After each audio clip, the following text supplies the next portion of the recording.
James Harper. I don't agree with Sanders not playing with the ones on Saturday. Will Monken change his mind? So hopefully Shedeur goes off, and I do think we see him. Play this year, but probably not week 1. Todd Monken just made his decision, and Browns fans are not happy about it.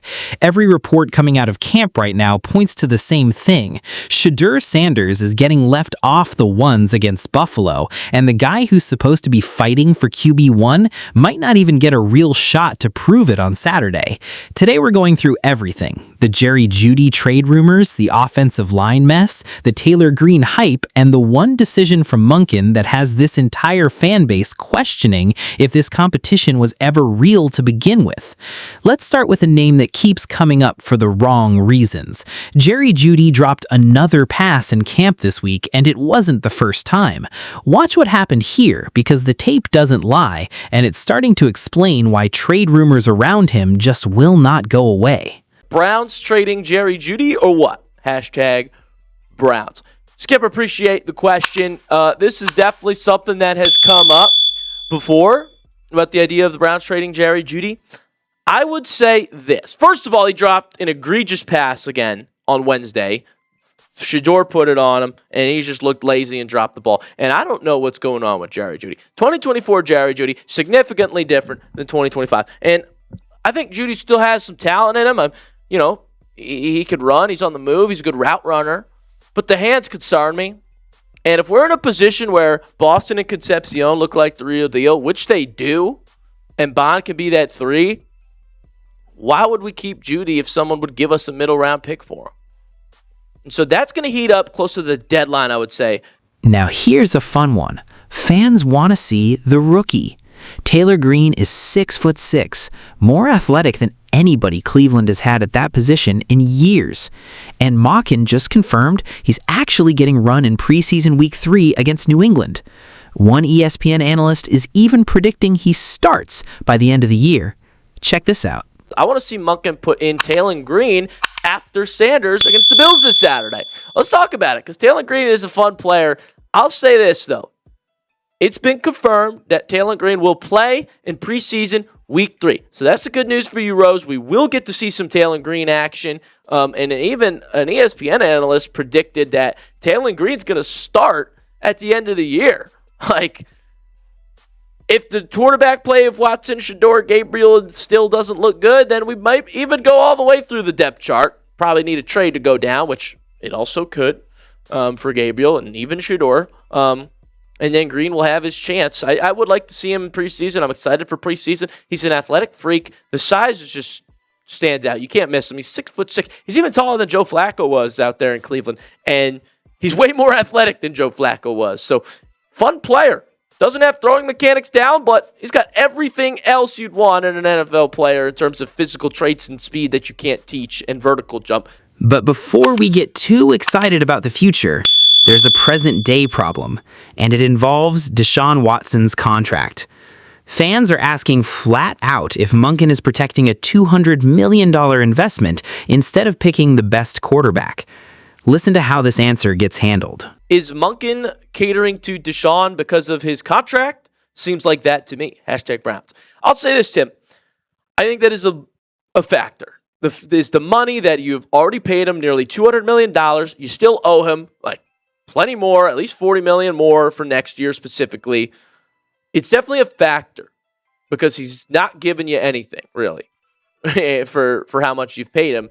It's like last year the deal, all right, if the quarterback battle's close, their thinking is maybe, let's just see if we can get anything out of him and salvage this thing. But for good teams, and this is true of good teams, money is not a reason to play a guy who stinks. And so maybe it's different in Cleveland, but I promise you, any good organization, any good front office would not just play Watson if he's terrible because of how much he's making. So maybe it's factoring in, but I don't think that could be the number one reason. Okay, so here's where it gets real. Everybody wants to believe this quarterback competition in Cleveland is actually fair, that Shedeur Sanders has a genuine shot to walk in and take this job away from Deshaun Watson before week 1 even happens. But when you actually sit down and look at how camp is gone and how the reps have been split, a very different picture starts to form. Watson has had the worst camp by almost every account.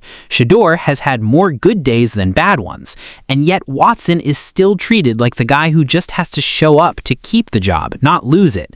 That is a massive difference in how a competition actually works. One guy is playing not to fail. The other guy is playing to win a job he might not even get a fair shot at. There is a theory going around right now that Monken wanted Shedeur to sit as a backup this entire year, and that giving him all this hype and all these reps in camp is really just about optics. Keep the fans happy, keep the noise down, because right now, nobody in that fan base wants Watson under center, and everybody wants to see the rookie. So if that theory is true, and this next clip makes it feel a lot more true, then this competition might already be over before Buffalo even kicks off. Watch this. If 2 somehow puts up 300 yards against the Bills, which is 1/2, give him the start on a silver platter. It's a high goal, but Watson is almost guaranteed to start. Sanders needs to knock the Jumbotron off of Huntington Bank to gain the start. Let's talk about it, Rose. I think you make a good point that it feels as if Watson is almost guaranteed to start. It almost feels like 2 things are true, because Shedeur's had a lot of better days in training camp than Watson did. Feels like, 1, Watson was always slated to be the starter, and he just had to play to keep his job, not lose it. Monken perhaps just wanted Shedeur to be a backup this year. And I think it's an optics thing. I think he's giving him all the reps and starts because he doesn't want the fans to come after him. Because nobody wants Watson and everybody wants Shedeur, at least going into the offseason. So it might just be an optics thing this whole time. But to your other point, it would probably take a just monster performance against Buffalo to even make it a conversation at this point. It feels like Monken's mind is made up. So hopefully Shedeur goes off, and I do think we see him play this year, but probably not week 1. Now, let's talk about the group that could make or break either quarterback, because it doesn't matter who's under center if the offensive line can't hold up. Early reports out of camp are mixed, and one specific play stands out. A rookie made a mistake on the right side that turned directly into a strip sack and a fumble. That is the kind of play that gets a quarterback hurt in a real game, and it's exactly the type of thing that has fans nervous heading into the season. At the same time, there's a name getting real praise in pass protection, someone flying a little under the radar who's actually been impressing people in his limited camp reps. The truth with this group is that it's not a finished product yet. There's talent in that room, but there's nobody who looks like a guaranteed Pro Bowler, and a lot of these guys have simply never played snaps next to each other before. That takes time. That takes reps. And with joint practices against Buffalo coming up fast, this line is about to get tested in a much more real way than anything camp has shown so far. Here's the exact mistake everybody is talking about. How did the offensive line look? I think first string offensive line needs more field time. P.S. Rose needs to be a mod. Help my son die, man. Shout out to Rob, also known as Kathy. Much love to you. How did the offensive line look early? Well, there was a glaring mistake by Austin Barber on the right side. Not that he's a starter, but he is a young rookie draft pick, and that was what led to Watson getting strip sacked and fumbling. And Spencer Fano looked good. He really freaking impressed me. He's a dog. Great pass pro reps for Fano in his limited action in preseason. And 2 things are true here. I think there's talented players in the room. I think they need to gel together. You're right. They do need more field time. They've never played snaps next to each other. And some of the guys in this room are average. Like, nobody in the room is like all pro. Nobody in the room really is a Pro Bowler. Maybe you get one. But, it's not a perfect group. And so I think it could be better. Moving on to the backfield, because Cleveland is clearly building something a little different than most modern NFL offenses. Monken wanted a fullback, and he went out and got one, which tells you exactly the identity this coaching staff wants to build around: old school physical football. But the real story here is the running back room itself. There is a workhorse back who could realistically handle 3 downs if the staff wanted to push him that hard, but they are being smart about not running him into the ground this early. Behind him is a younger back who has actually been the one turning heads in camp, showing real juice and real playmaking ability, including one screenplay that went for over 40 yards. That is not a name most fans were talking about heading into this summer, and now it might be one of the more interesting storylines to watch all season. Add in another name in that room who deserves more attention than he's currently getting, and Cleveland might have more depth in the backfield than they're getting credit for. This next clip breaks down exactly why that room is more interesting than people realize. I think they looked okay, but they need more time and chemistry together. Joel Bird, #Browns, will we be using a 2-man backfield, and who is catching more balls from our backs? Are we going to keep the fullback Monken brought in? Yes, I think we're going to keep Michael Burton. Todd Monken was pretty clear that he wanted a fullback. He went out and got one. It's going to be some old school football in Cleveland, which could be a good thing, which could be some fun. 2-man backfield. I think Judkins is going to be like a workhorse running back. And I know they don't want to, risk injury and work him into the ground, but he's that talented. Like, you could put him out there, really 3 downs if you wanted, but you don't want to make him have to do that when you have Sampson. So he's definitely a first and second down running back, and Sampson will have a role. Dylan Sampson impressed me in preseason. He had the longest, he led the Browns in receiving yards. He had the long 43-yard screen pass, and, he showed some juice, some electricity. He's actually a fun player that I think I've, was maybe sleeping on last year. Dylan Sampson could, the young rookie from last year, could have a role in this backfield. I actually do like who we have in the running back room with Raheem Sanders in there too. Now, let's zoom out, because Cleveland's future at quarterback is a conversation that never really goes away, even in the middle of a live competition. The 2027 draft class is being talked about as a special one at the position, loaded with names people are already obsessing over. But here's the honest take. Nobody wants to just pick a name because it's famous. There needs to be a real season of dominance on tape before anybody hands out a first overall grade based on reputation alone. And that is exactly why one name keeps getting brought up as the real best player available regardless of position, a receiver prospect that scouts are calling as close to a can't-miss generational talent as they have seen in years. If Cleveland's quarterback situation actually gets figured out with either Watson or Shedeur playing at a high level, landing a receiver like that would be an absolute dream scenario. The problem is, based on what camp has shown so far, that dream is still just a dream. Watch how this take on the receiver class unfolds. Rose, instead of Arch, let's get Trinidad Chambliss from Ole Miss. Look, we've talked a bit about the 2027 quarterback class.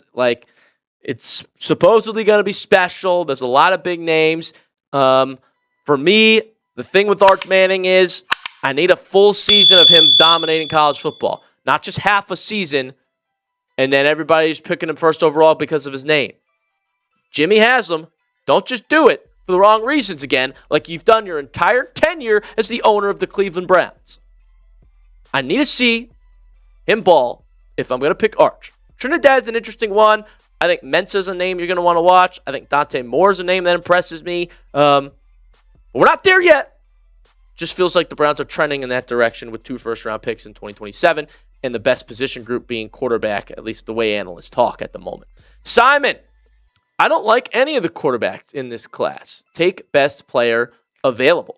Shout out to Simon here. I'll tell you who best player available is. It's an Ohio State Buckeye, Jeremiah Smith. I mean, you do not get receivers like that to come around too often. You do not get generational prospects. Really, I haven't seen scouted a guy like Jeremiah Smith in a long time. If he's available and Cleveland feels they have a good enough quarterback situation with Watson or Shedeur. This next part is where a lot of fans are putting all their hope. The idea that even if Watson opens the season as the starter, this thing is not over. There is a very real belief that Shedeur takes over at some point in the second half of the year, and that this entire opening stretch is basically a formality before the job changes hands anyway. People have completely given up on Watson being the long-term answer, and there is a growing sense that the front office knows it too, they are just not ready to say it out loud yet. The question nobody can answer right now is what actually forces that change. Is it a bad loss? Is it an injury? Is it simply Shedeur outplaying him so clearly in relief snaps that the fans make the decision for them? Listen to how this gets laid out. Based on the play, so far in the limited action that we've seen. But, Shedeur's the one we're holding out hope for, man.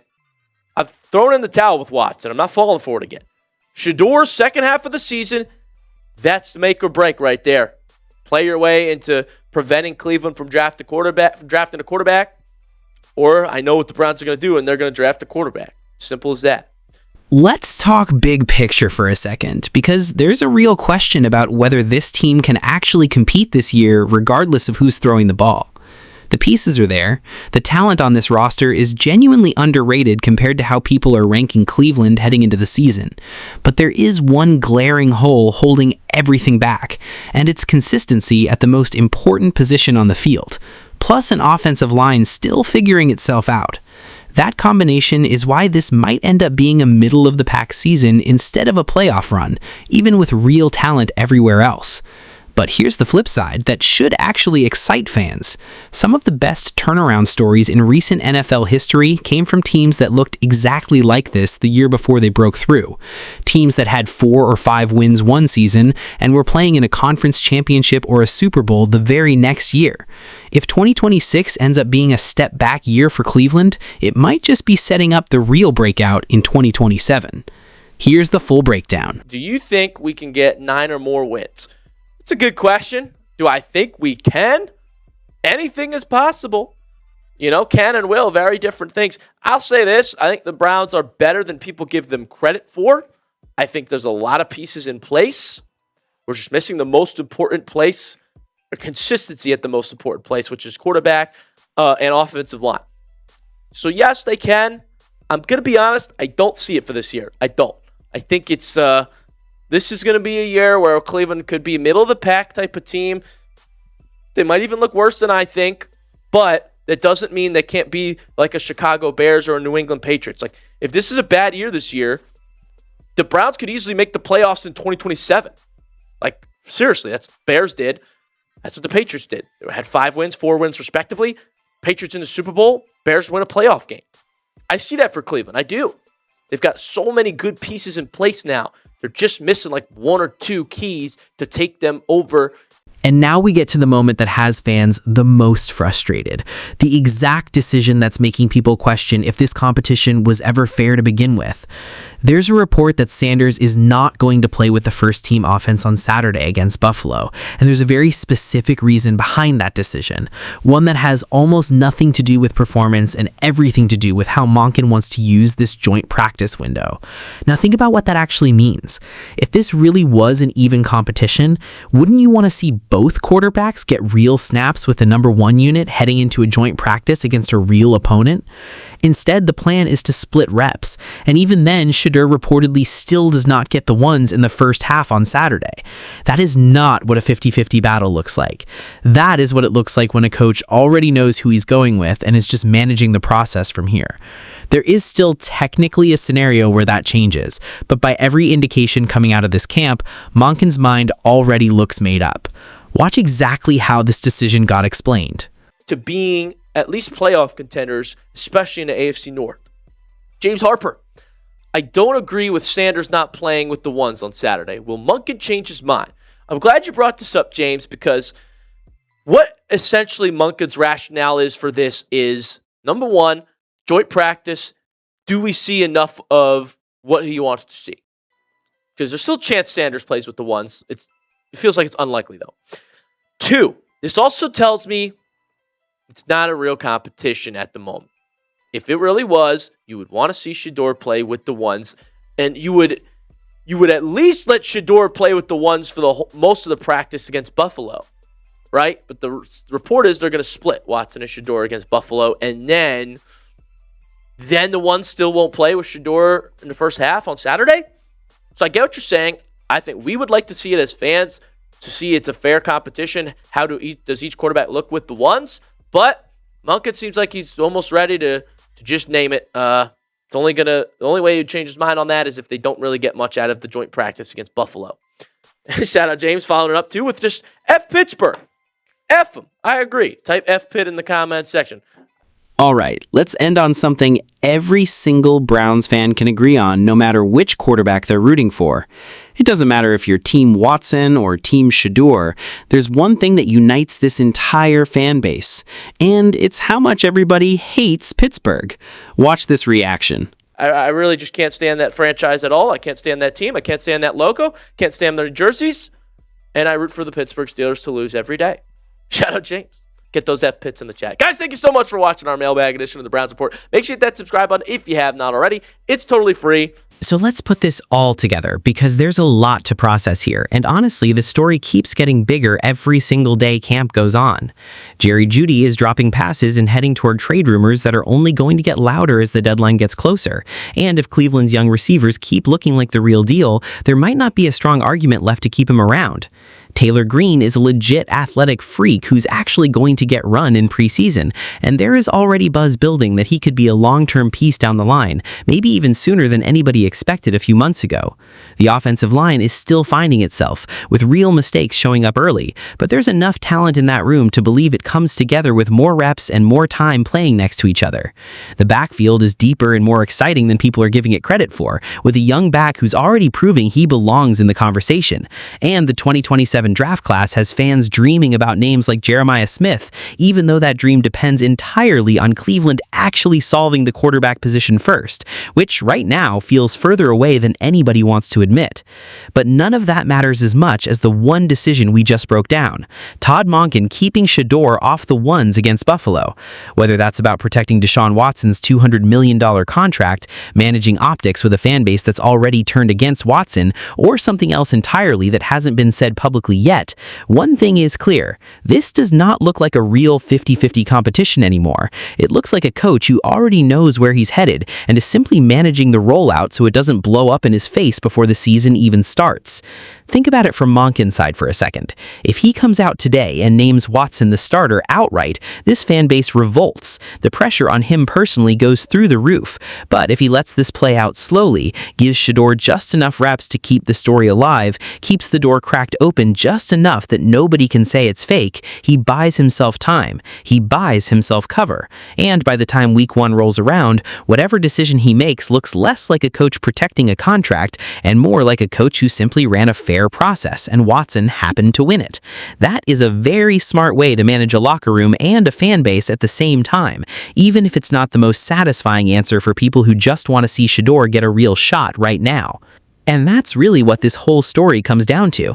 It's not really about who's better right now, it's about who gets the runway to prove it. There's also a bigger pattern worth pointing out here, because this isn't just about one practice or 1 week of camp. Look at how the whole story has unfolded from day one.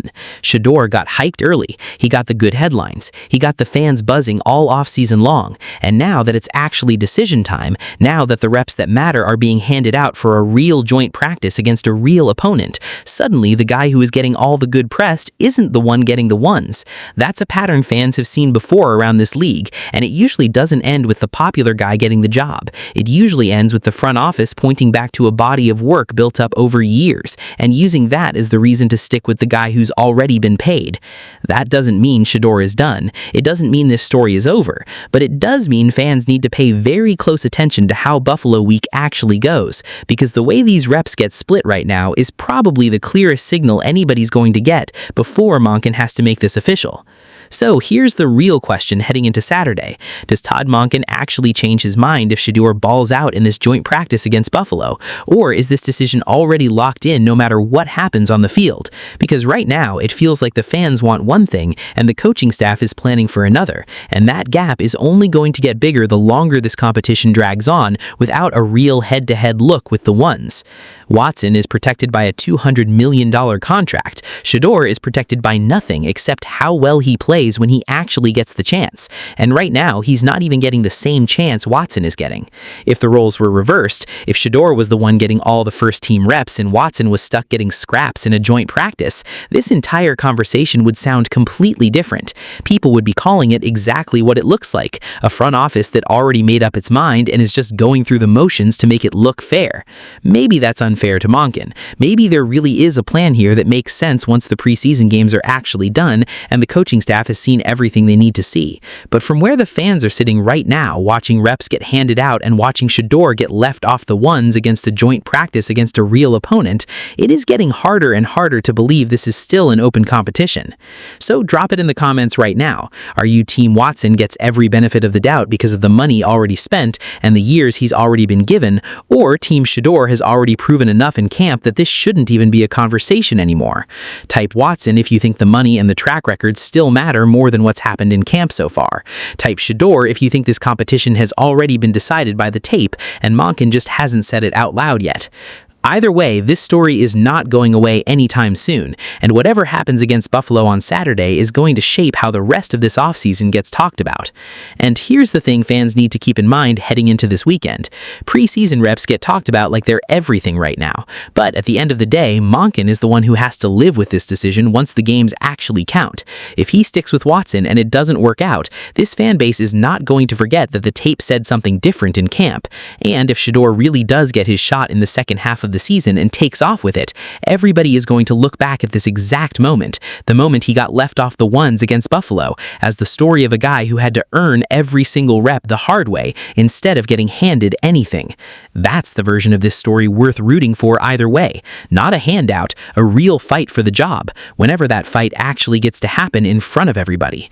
We'll be back with the reaction the second those reps get handed out. And if you want more Browns coverage like this every single week, breaking down exactly what's happening in camp before anybody else does, make sure you smash that like button and subscribe so you never miss an update.